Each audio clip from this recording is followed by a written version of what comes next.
All right, Huskers back home in what feels like the first time in forever. They host UCLA coming on Saturday at Memorial Stadium. Let's first talk about the Ohio State effort, Sean. A valiant effort by Nebraska, perhaps their best defensive game of the season. They come up just short. Almost knocking off the fourth-ranked team. Would have been the biggest upset in college football. Yeah, you look at just the pass rush Nebraska generated. I mean, they were abusing a left tackle for Ohio State, which that is a high-profile player. And they were winning that line of scrimmage battle, which tells you how well Nebraska was playing up front. They were winning on third down. They were winning on fourth down.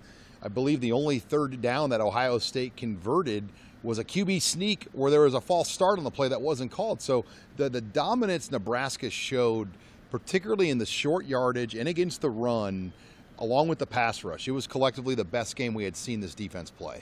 I know a lot of fans frustrated with the officials. Matt Rhule frustrated with the officials, so much so that he addressed that, not criticizing the officials. He acknowledged they have a really tough job. But when the conference releases a statement saying that they were wrong, it's got to be addressed. Yeah, the statement came out right before the news conference began this week. And, look, it was so clear on that Emmett Johnson run that they misspotted the ball to the point where I think Nebraska didn't even realize a mistake was made because it was so obvious a first down was converted on that play. But the problem was over 30 additional seconds ran off the clock because Nebraska substituted thinking the clock was going to stop because of the first down.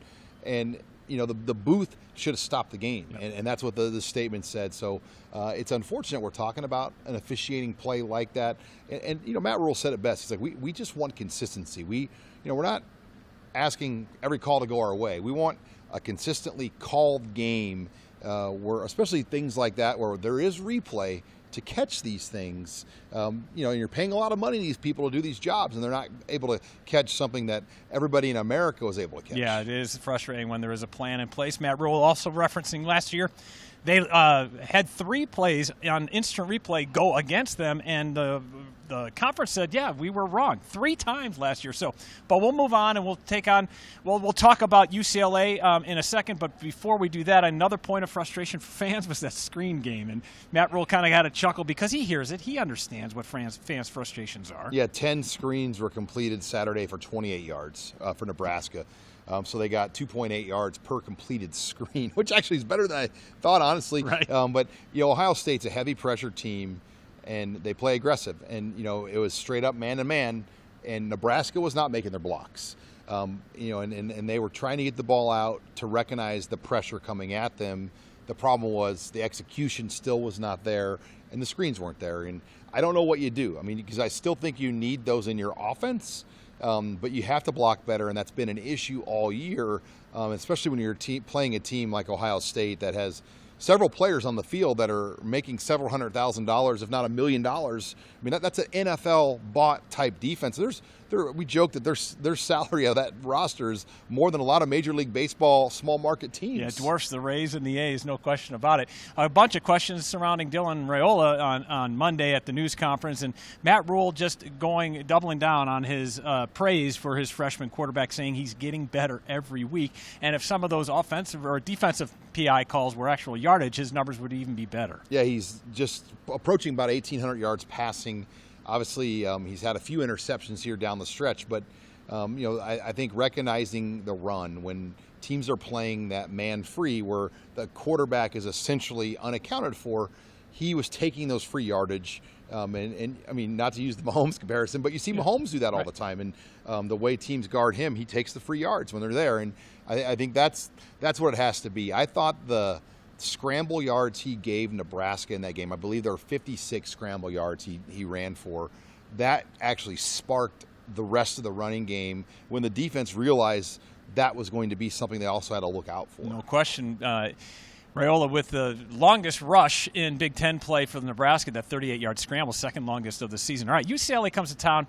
Interesting deal. I mean, it's just a transition year for the Bruins. You knew they were going to go through some lumps, but they're coming off a bye week and a win before that against Rutgers in New Jersey, so they got to be feeling pretty good about themselves. Yeah, they're the only West Coast, warm weather team that actually has to travel into traditional Big Ten country in November. But unfortunately, it doesn't look like we're going to get cold. Yeah. Might rain, but we're not going to get 2018 weather. Mm-hmm. That was still probably one of the coldest Yeah. years on record for Nebraska football home games. But yeah, they're coming to Lincoln, and it just doesn't feel like a conference game. But I will say Nebraska has great history with UCLA between regular season matchups in 2012 and 2013 to a bowl game in 2015 where Mike Riley won in the famous Foster Farms Bowl Who could forget? in Santa Clara, California.